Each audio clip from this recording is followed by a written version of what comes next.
Hello, everybody. Welcome to the show. Thank you for joining us this week. This is It's Not an Orb, It's a Dust show with my co-host, Lynda, and I'm Cathryn.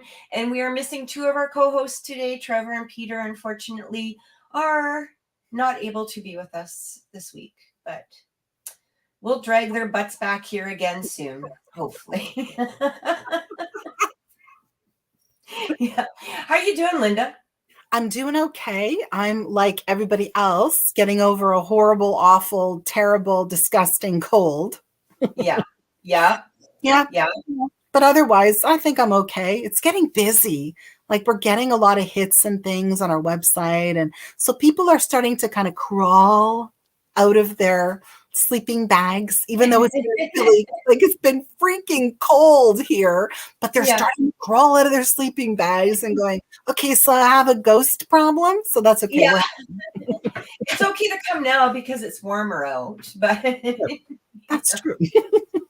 How are you doing? Oh, I'm doing good, thanks. Well, I'm like you. You can probably tell from my voice. I'm a little, I don't know what I am. Chipmunky sounding, maybe. I don't know. Right.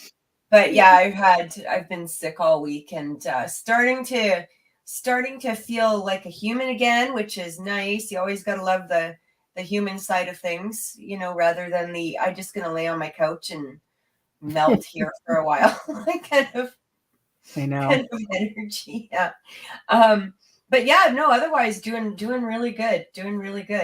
I'm excited for this show. We're doing part 2 from last week. So what we did last week, guys, unfortunately Lynda couldn't be with us last week, but at least she's here now, is we are answering the questions that you guys have sent to us. So sometimes, we get these questions quite often, and we thought, let's just do a full show on them. So what we're going to do is we're actually going to pick the topics from the hat, because we wanted to give every topic a chance. Lynda's got the hat. Good evening, Lynda. Lena, thank you for joining us today, everybody. You guys, we're always welcome to comments on the show. So please, comment, like, don't forget to subscribe to the channel. We're thrilled that you're here. And so we're just going to pick the topics, and we're going to go one by one until we run out of time. And this is kind of our view on these different topics, like how we feel about these different topics. I think for probably a lot of them, we're going to share similar views, I would assume, but you never know. I mean, that's the great part about this, right? You never know. You never know. I know. That is the good thing, isn't it? So, Kathy, what do you think? Go ahead. Go for it. For it. So they're all in the hat. I'm just going to randomly pick one. All right. Oh, this is a good one. Portals. There you go. Oh my gosh. Okay. How do you know about portals, Kathy? Okay, so I've personally, you know what? I'm not going to say that they don't exist, because I don't know.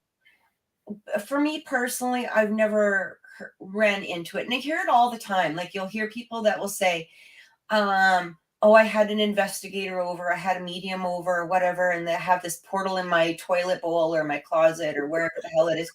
And I'm like, okay. Like, I've never, the thing is I do my work as a psychic medium as well. And I've never come across anything along that line. Like, I've never personally experienced a portal. And I don't know. I guess seeing is believing, I suppose. I know that some people, may have that the house that has more activity to it, or they experience a large amount of different maybe entities or something like that. But is that because of a portal, or is it because of the energy of the house or the energy of the people, right? Because when you are sensitive to the paranormal, you can obviously draw in the paranormal. So, it's kind of like, or even children can too, or people that have a brighter, I guess, essence to them can be, quite a drawing point to an entity. It's like a bright light, oh, what's this over here? I got to go check it out. What's this shiny thing? So, but is that a portal, so I'm not sure. What's your thoughts? Oh, yeah, I got lots of thoughts on those, actually. Somebody actually said mirrors, and I really like that because I believe that a portal can happen for sure, because portal comes from, of course, the French word porte, meaning door. So when you're talking about a portal, it means a doorway, right? From one sort of, I guess, realm, let's call it, to another. So I believe that there certainly can be doors in areas that can come from, different levels of existence. For example, mirrors is a really good example. I did work a case where someone had actually brought home an antique mirror from, of course, an antique market, and they were experiencing all kinds of stuff in their home, and that actually was a portal. The mirror Okay. Yeah, it was a portal. There were things coming in and out of the mirror. So that was a doorway. And I do think that in certain locations, there are doorways to another realm of existence. So I do believe that portals can happen, but I don't think they're as, prevalent as people might think. Right. Do you think that it would be, so here's a question. Do you think it would be because of the house and the mirror working together? Or would it be like, would that mirror be, do I have feedback? Would that mirror be a portal anyway, no matter where it was? Like, would the antique house, let's say where it came from, would it be experiencing stuff as well? Yeah, I think it can be either, Kathy. I think that you can absolutely have something like this mirror have a portal and be a portal in and of itself. I know that the antique mall in question was also experiencing stuff too. Oh, okay. Yeah. So in this case, they brought it from an area that was already experiencing stuff into another that began to experience stuff, because prior to that, there really wasn't a whole lot going on. So, they brought it in. So they brought this portal into their environment. Okay. But you can also bring things into an active environment. For example, if that home that this particular mirror was brought into was also active, whatever was coming from that doorway and into a new environment could probably interact with whatever was there and likely invite them into that portal as well. So that could be really fun. If you could do that, then you could just lift it up and take it out and go, okay, here, hey, knock on the neighbor's door. Hello. Right. How you doing? Look what I found for you. Oh my God.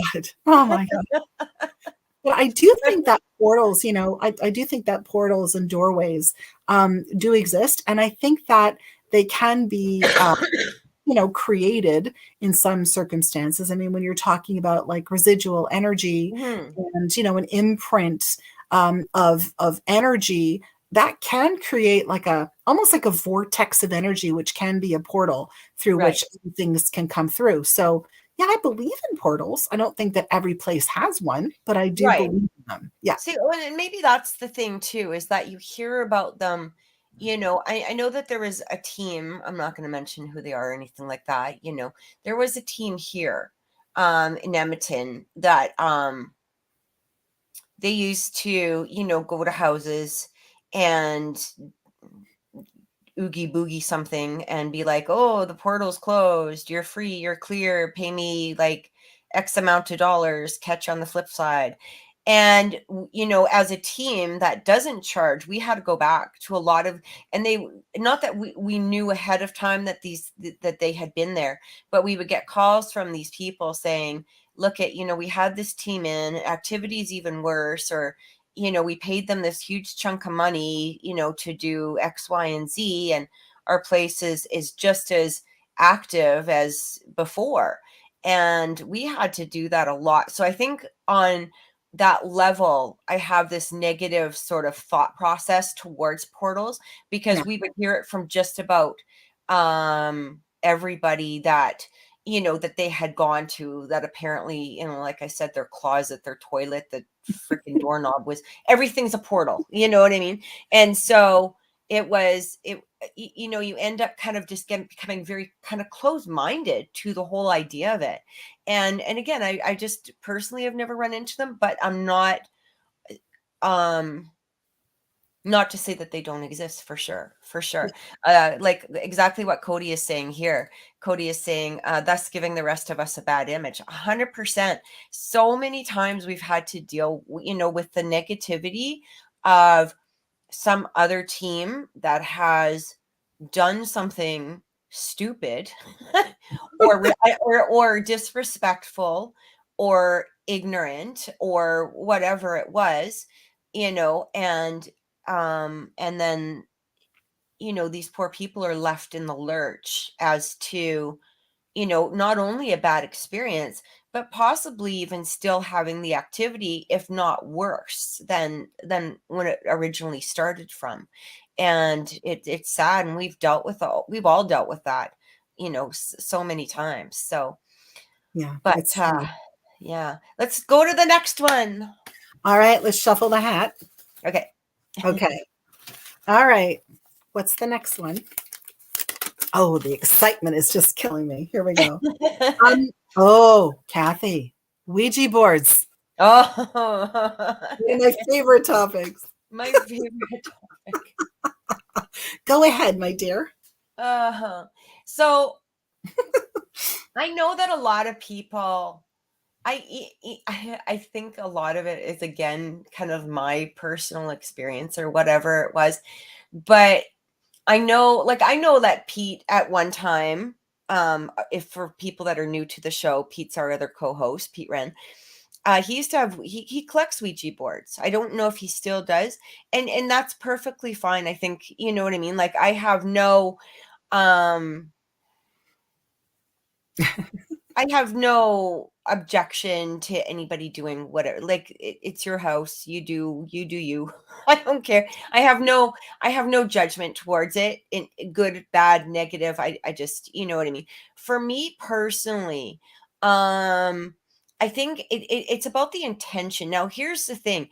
Anything can open that, like we were just talking about, I guess, with mirrors and stuff. Anything can really open up that doorway, or allow, you know, that spiritual activity in. Or I mean, our phone, technically, you know, I use tarot cards, you know, and people would say, oh, but you know, you're bringing the devil's work or something like that, right? But the thing is it's always the intention behind the board. So I personally have no issues with Ouija boards. For me, mine goes back into a childhood thing where I did use a Ouija board. And you know, it wasn't like lights flashing and tables flying across the room, but it gave me enough of I guess a negative experience in that that I was like, I don't think I want to continue this. You know what I mean? Like that, and that's just my personal thing. I do sort of object to them going on investigations if the clients are not accepting of it. Like if I was a client and I said, I do not want a Ouija board in my house, and that's how I am right now. I don't want it in my house. That's just my personal, you know. And somebody was to bring one into my house, that would be very disrespectful to me. So I think, but I've seen a lot of, you know, we teams that do bring them to people's homes as a tool for investigating. And I think that is, again, it's mostly because of the energy behind it, and the inclination of what a Ouija board, you know, tends to have that perception of. Yeah. So, but you know, here's the thing. I mean, if we look at our recorders, our video cameras, all of the things that we use to record the paranormal, it is basically the same, along that same line. We are still opening the door. When we're saying, can you please tap on the wall or give us a knock or whatever it is, we're asking the same question that we would technically be using of the Ouija board. But I do think that just because you have to be in that mindset that you're not looking at the Ouija board as a negative experience to begin with. Yeah, I like that. That's Yeah. true. That's Yeah. true. And like for me personally, because I already have that negative experience with it, I don't think I'm as open-minded. So for me to use one, I wouldn't, just because my own mindset is a little closed off to that. Whereas somebody that was completely open and they were all good with it and they used it as the proper tool as it should, I guess, technically be, I have no issues with that whatsoever. Oh, good answer. Good answer. I like that answer. Thanks. You know, How about you? you know. you know, well, I think you're right. I mean, I do think that spirit boards, Ouija boards, whatever you want to call them, I mean, they're beautiful. Some of them are Mhm. absolutely gorgeous works of art. And I think I'll tell having you something. Can I tell you something? yeah, yeah, sure. I just wanted, so that I make resin Yeah, art. I yeah. have thought about like I've seen some really nice molds. Like I've even thought about doing it in the Ouija board because I know I can make it just gorgeous, right? And I'm still on that hesitating, oh, I want to, but Yeah. I hold myself back.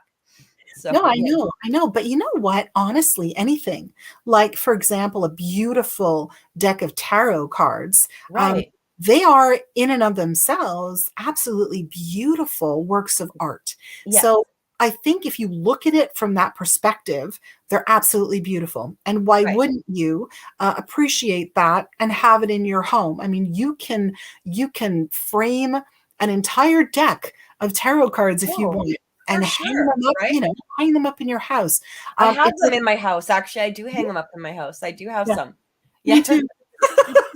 But you can do that too. I mean, you could have people have Ouija board coffee tables, people have Ouija board Yeah. rugs, people have all of those things because they can appreciate the work of art that it is. Yeah. However, you're right about intention.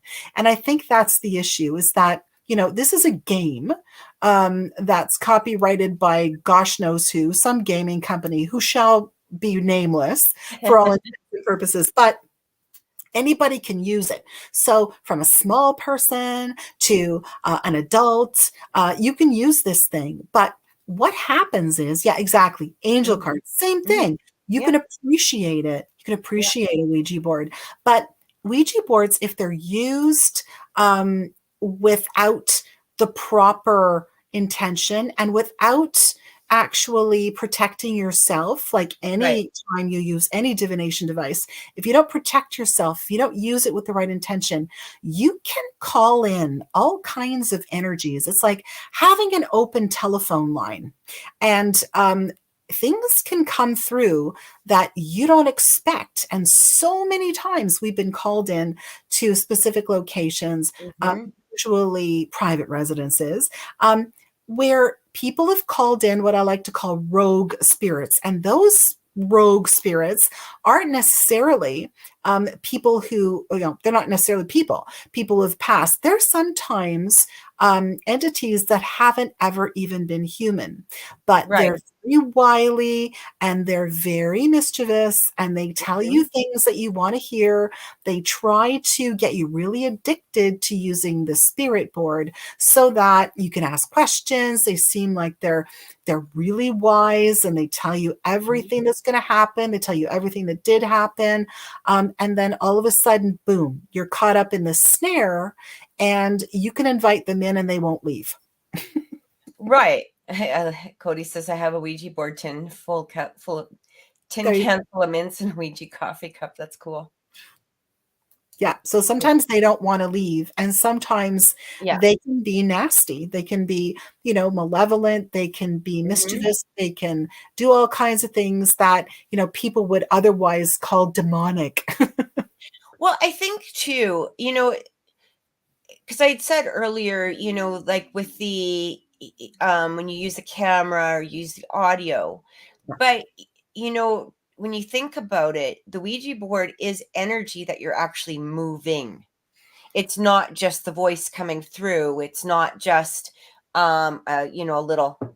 knock or something. This requires a lot more energy to be able to sustain that energy to answer the questions or to provide, whatever information that they're trying to provide, right? That and I mean, here's the thing. If you're getting a Ouija board to work,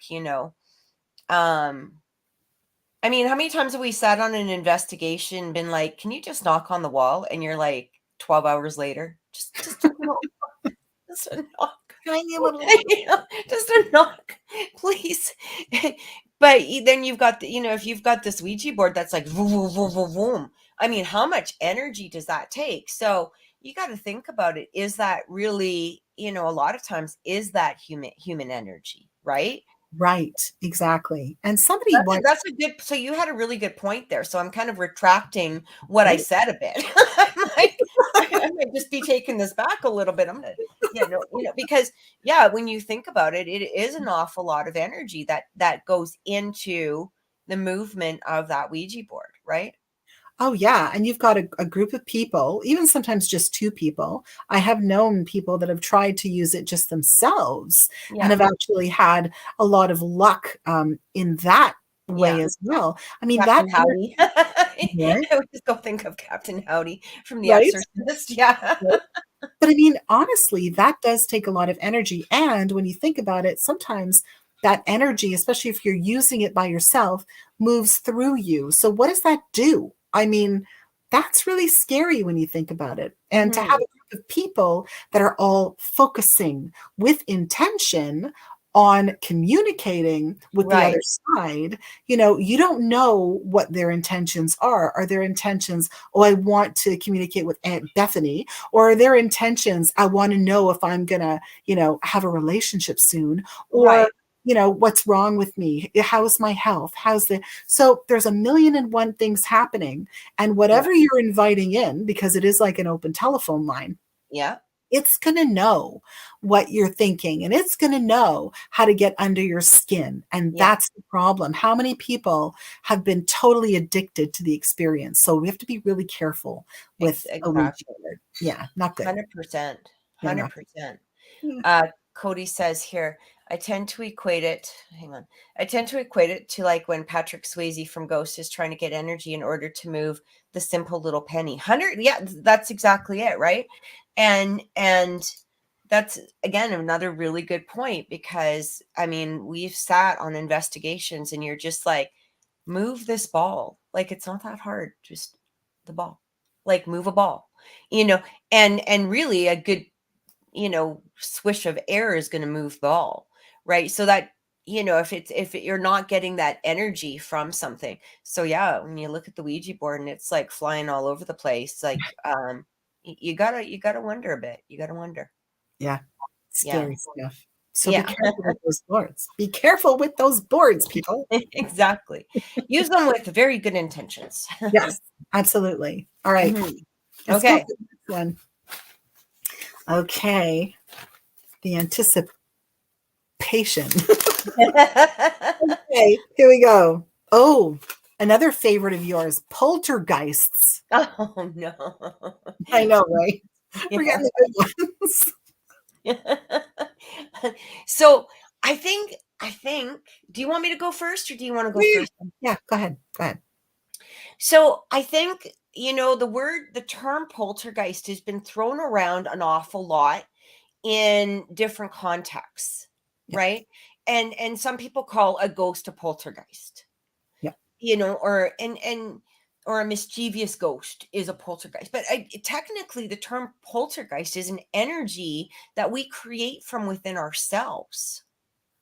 It's not a thing that it's not an external entity. That technically a poltergeist is within ourselves that we have created due to our own energy, our mental state, our emotional state, our frequency, our vibration, right? And it usually appears when we're experiencing our own personal trauma or um lack of health or whatever it is, whether that's mental or physical, and it usually manifests into something that is external, like, or it's external, but it doesn't come from a thing. It was not a thing to begin with. It wasn't a human. It wasn't a non-human. It was a nothing that was able to form from our energy. And so I think because the term poltergeist has been thrown around so many times in the wrong context, that it's the idea of it has been really diluted, Agreed. Yeah. and I personally, people, yeah, like, I like what Cody says, people don't even know how they are creating it, and that's exactly it. And I mean, my own personal haunting, at one point. Now here's the interesting thing. I don't, I'm kind of cutting myself off here. Like, but I do feel that having that poltergeist activity, because you've already got the strong energy within the home, I do feel it can contact or create, it can, my words aren't coming out right. I feel that it can draw in other activity that is tangible. And what I mean by tangible is actual, either human or inhuman activity, simply because of the fact of how much energy that it has created. So with my own haunting, I mean, it took me years to figure out that it was poltergeist activity that probably myself and, to some degree, maybe even my daughters had created. And, I looked, once I started studying the paranormal, and really, like, I'm sort of one of those, like, I have a theory and I deep dive into it. And if the theory doesn't pan out, I'm okay with that. But, I kind of take a theory and then I run with it and see where it goes.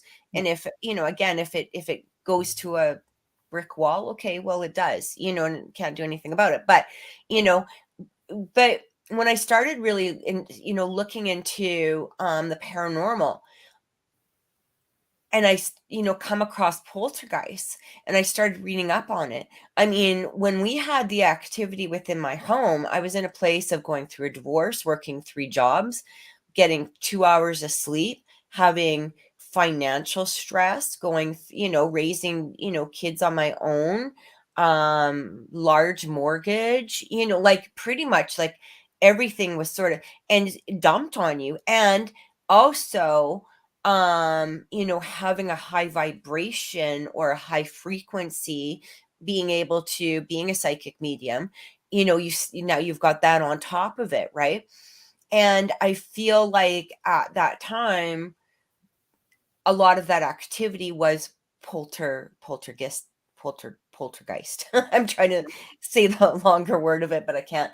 Um, but at that same time, I do feel that other entities were drawn in because of that original activity. So I think, do I believe in them? Absolutely. That's my experience with it, you know? But I think that we have to stop misusing the term of it, right? Because now when people say poltergeist, they're like, oh, it's this and it's that and it's this, and it's losing its meaning, is what I feel. I Or agree. it's a meaning that's being thrown. It's kind of, to be honest, it's like the word demon. I mean, some of these people throw the word demon at anything inhuman, which isn't true. And Agreed. and that's kind of what it's becoming. It's becoming that sort of term, instead of it having an actual terminology to it. What does it mean? This is what it is, right? Yeah, So, absolutely. I like that because you're absolutely right. I agree with you because a poltergeist, I mean, just the whole term, right? That noisy spirit type of yeah. thing, Yeah. or noisy ghost. Yeah, I mean, yes, it's a noisy ghost. Yeah, it does things like, open up drawers and stack chairs and do all those But all things. ghosts are noisy for the most part. Right. But, You know? but this is like an outer manifestation of an inner turmoil. And Right. that's really what a Mm. poltergeist is. And you're right, so many people misuse that damn term. It Yeah. drives me insane, because it's normally centered around someone who's going through an intense emotional experience, Right. whether that's what you went through, or whether it's a pubescent individual, person going Right. through really like horrible pubescent energy. Yeah. It could be somebody who's very, very depressed, who feels out of control, Mm-hmm. spiraling downward. And it's funny because when you're an investigator and you go to a location where there is poltergeist activity, these people don't really know what it is. So when they give you the keys to their humble abode and they leave and you sit there for 12 hours and nothing happens, yet Right. they're claiming, right, that things are being thrown and I'm Yeah. hearing noises and all this. I mean, it's because the person around whom it's centered has left the building. Elvis has left the building. Therefore, we don't hear any hound dog. But as soon as Elvis comes back, we hear the hound dog. So, Exactly. Exactly. And what's interesting though? On cases that we've found poltergeist for the most part, a lot of these people don't even acknowledge their inner turmoil. Like yeah, like they might be like, "Oh, I've got all of this stuff going on, but I got it handled. I got it handled." That's how I was.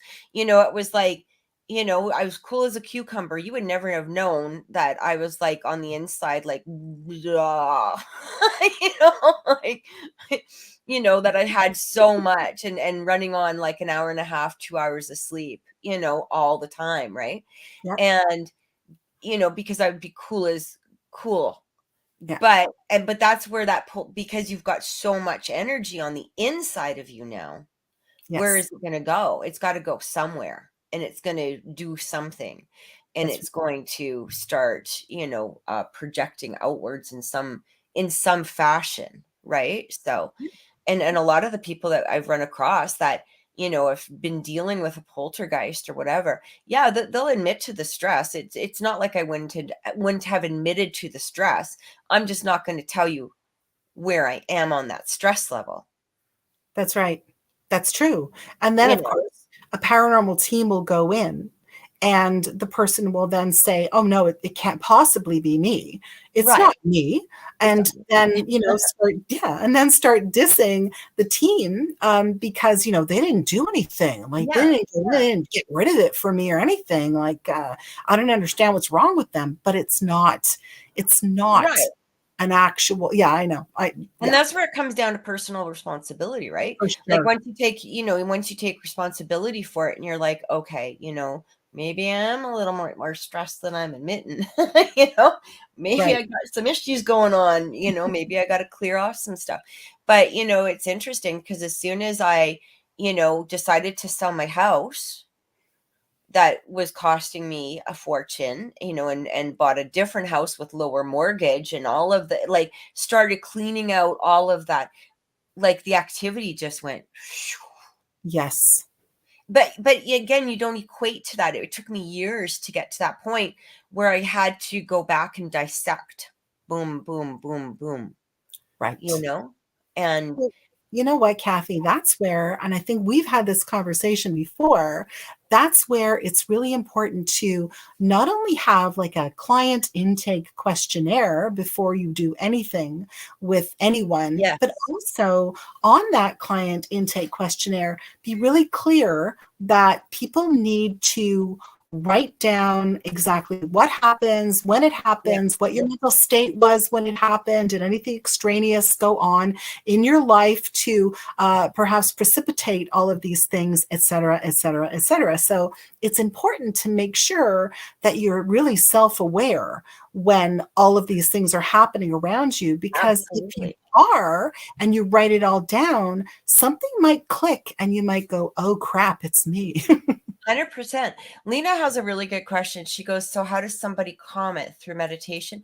Meditation would be a good thing, but it's really about addressing the issues. that are going on too, because a lot of people, as humans, we tend to, really throw a lot of stuff under the bus, or we try to find blame for something else, or, whatever it was, like I said, in my case, it was, I had a lot of bills, and I had a huge mortgage, and I was going through a divorce. So, I had to, start cutting, some of that. And it was like, okay, well, what's my biggest challenge? My mortgage. Okay, I've got to find a new mortgage that's going to be like, this is what I can afford, Yeah. rather than, I'm going to work to try to afford, right? But when you address the issues, but you address them head on, this is where, it was funny. I had a client a little while ago, in doing a reading, and they had said, as soon as I acknowledged the fact that I wanted a divorce, my stress level went away. Right. And sometimes it's like our jobs, which you've experienced lately, you know Yeah. what I mean? But it's by, taking a deep and strong look at some of the things that could be creating a chaos. Sometimes it's friends, sometimes it's family, sometimes it's not even your chaos. Sometimes that chaos belongs to other people. And Right. it's identifying that and starting to eliminate it on those levels. And that's how eventually, when the energy, like really with any haunting, to some degree, if we're not placing the energy onto it, it's going to dissipate. Yeah. It's like with regular haunted houses. One family can live there for 20 years, never experience a damn thing, and another family can move in, and it can be all hell break loose. But a lot of it has to do with the fact of the energy of the people that are coming through as well. That's very true. That's absolutely 100% true. Yeah. Yeah. I Yeah. tell you, it's a hard thing to do, especially when you're a person who is so wrapped up in everyday activities, every day trying to make ends meet, every Mhm. day trying to do this, that, and the other.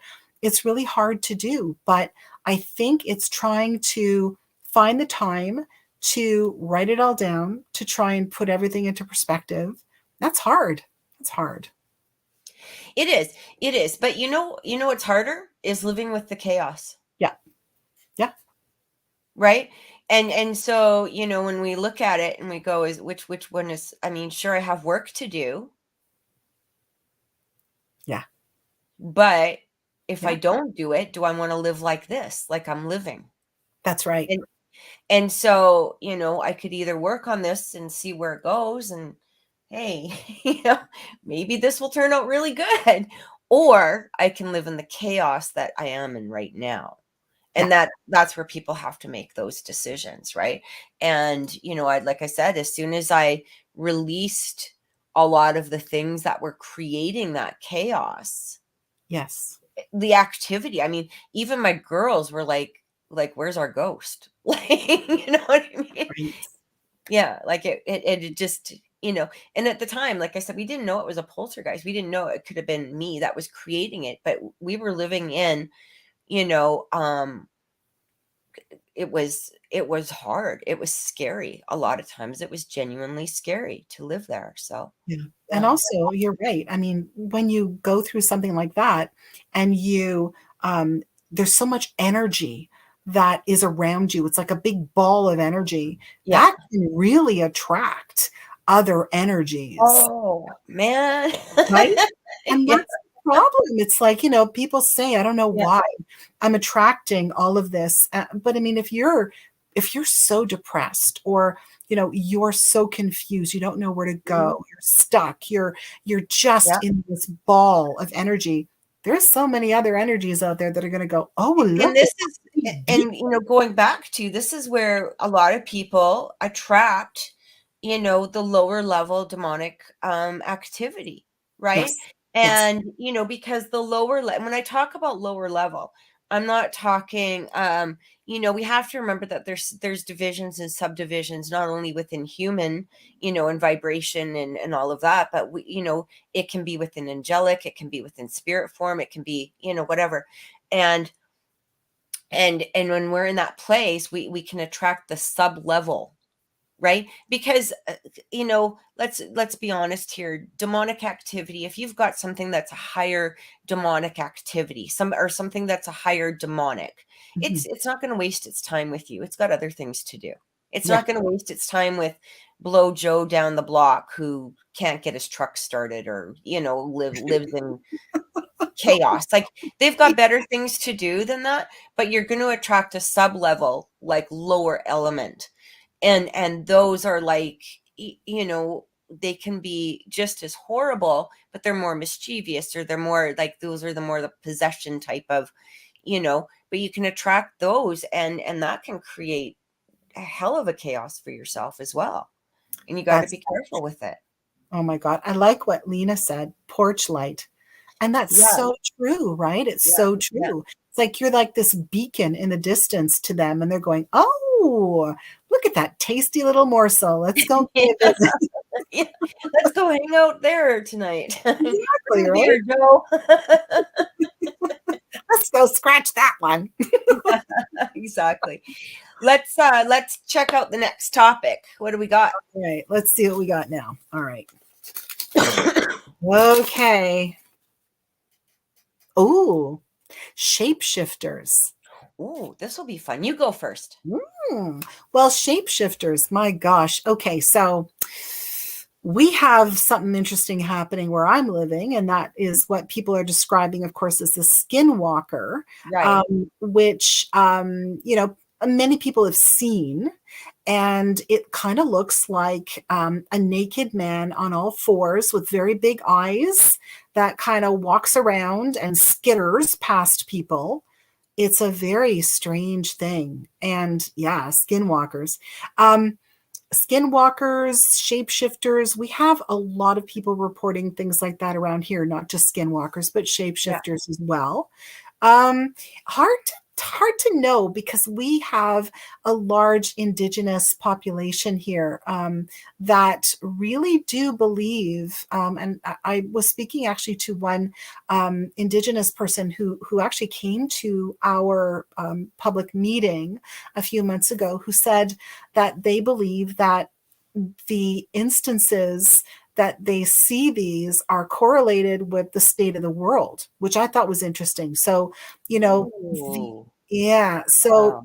the more sort of messed up and Yeah. more I awful just got a things, chill. Like, literally, right? I just got chills from that. Yeah. Right. So the more awful and more mixed up and more in trouble the world becomes, the more people are going to see things like that, which actually makes a lot of sense to me. And yeah, and we're seeing them a lot. Oh, I'm from a little bit north of Toronto. So I'm about an hour and a bit north of Toronto on Lake I'm Simcoe. So Yeah, I'm in Edmonton, Alberta, Lena. I like what the School of Mystics is saying. We have those skinwalkers. We're on 240 acres in the middle of nowhere in Colorado. Yeah, love I it. believe We it have totally. Yeah, but we've got UFO visits up here too. We're a big, huge UFO hotspot. So there's another aspect to the skinwalker and creeper and shapeshifter thing, where a Yeah. lot of people up here do believe that they are alien in origin. So you've got the Okay. indigenous person, yeah. So you have the indigenous person who does believe that it's part of their culture, that it is sort of like a spirit walker who shapeshifts and who people see when the state of the world is in chaos and disarray, Right. and when we are upsetting the elementals because of how we're living. And then you've got the other camp that basically says that they're alien in origin. They come from, they're alien, so they're extraterrestrials that can morph at will, that can change itself into whatever it wants to change into. So there you go. I like what you're telling me not to fly a trip into your area. Got it. Oh, heck, why not? Okay. You'd have so much fun. Yeah. So I love that. I love shapeshifters because there's so much to them, and there's so much reading and so much Yeah. research that I think we still need to do. I fully believe in them. Never seen one. I've never really heard about them here in Alberta, to be perfectly honest. I mean, we've heard of Bigfoot up here and other cryptodes. Yes. But not the skinwalkers or the shapeshifters. However, I mean, shapeshifters, interesting enough. I mean, it's always been in literature and culture for millennia, right? So, some form of it, whether it's biblical or whether it's mystical or Greek or, mythology of some sort, like it's always been there. Indigenous for sure, it's been. So, would I say that it doesn't exist? Not even a chance.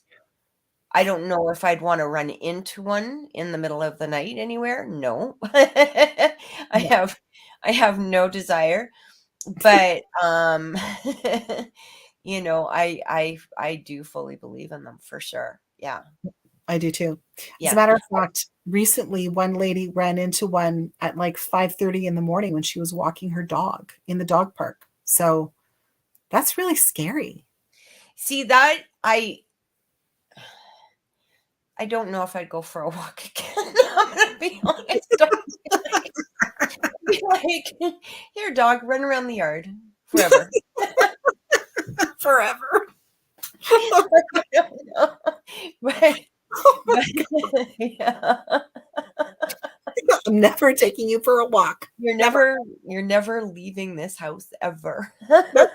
There's a pee pad in the living room. Do your thing. Yeah, exactly. Become one of those people that stay in their houses all the time and never leave. But yeah, they no, I mean, and it's interesting too because a lot of the shapeshifters and stuff, they're always correlated with like wolves, usually, right? Yeah. And I just think it's interesting actually because it's again it's always been in mythology from somewhere. So Yeah. Important mythology, I think. yeah, yeah. So So we got time for one more. next one, yeah. Try it. Okay. This one. Let's see. Okay. Oh, dog barking at things that they can't see. Oh, I fully believe. I fully That believe. we can't see. Yeah. Yeah. They, so my house here, I know that there's something that kicks around. Oh yeah, Skinwalker Ranch. Oh, Yeah. I love that. I want to go there. Um, when I know that there's something that kicks around in my house. I don't know what it is exactly. Like, it doesn't bother us. Um, People feel it though. Like I know that people feel it when they walk in, and especially if they're like not familiar with, like if they've been over a few times, it usually isn't felt. But if you kind of walk in, you might, and if you're sensitive, you'll probably be like, I don't know if I feel quite if it's checking you out because it's not sure of you. You might feel a little uncomfortable. It sounds a little bit nuts, but I've been hearing about it ever since we moved in here. And, and I know it's here and we've had activity here, but I feel like it's protective of the house, not so much my son and I. Like, I'm sure it protects my son and I. I'm not saying it doesn't, but I feel that it's a more protective of the home, whatever it is. But when I first got my puppy, who unfortunately passed away, that's the dog I had to put down not very long ago. But when we first got him, like 12, 13 years ago, we brought him home as a puppy. And he used to sit at the bottom of the stairs and growl up the stairs all the time. And I was like, oh, shit. Like, what is going on with this dog? Wow. And then when we brought the other dog that I still currently have, he used to do, as soon as we brought him in, he used to do the same thing. I brought him home. He used to sit at the bottom of the stairs and growl up the stairs all the time. And eventually it's like they kind of just got used to whatever it was. Yeah. Kind of like as if it was another person in the house, it was, but, but there was times, there's times, when I had both of the dogs and they would be in my room with me while I was sleeping, they would both put their heads right up and be like, "Grr," at the door. Wow. And, but that there's nobody, my son would be here, but they're not growling at him. So you'd be kind of like, oh, okay. So I fully believe that. And thank you, Lena. I truly appreciate it. Yeah. It was poor little puppy. He was getting pretty old and sick. So Poor baby. yeah. And the other one has to go down right away too, but I'm hanging on to him a little longer. So Good. yeah. Good. But Aw. yeah. But yeah, how about you? Oh, 100%. I mean, we've always had cats.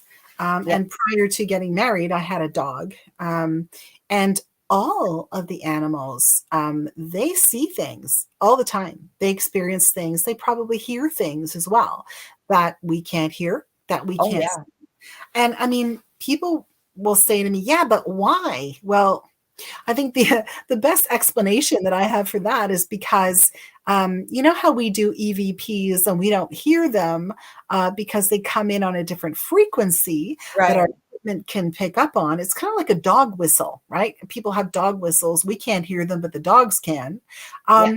It's exactly that. I think because they see things in different frequencies, they hear things in different frequencies. They pick up on stuff. I mean, they're so much further advanced in that way than we are Well, they don't because, have prejudice too, yeah, right?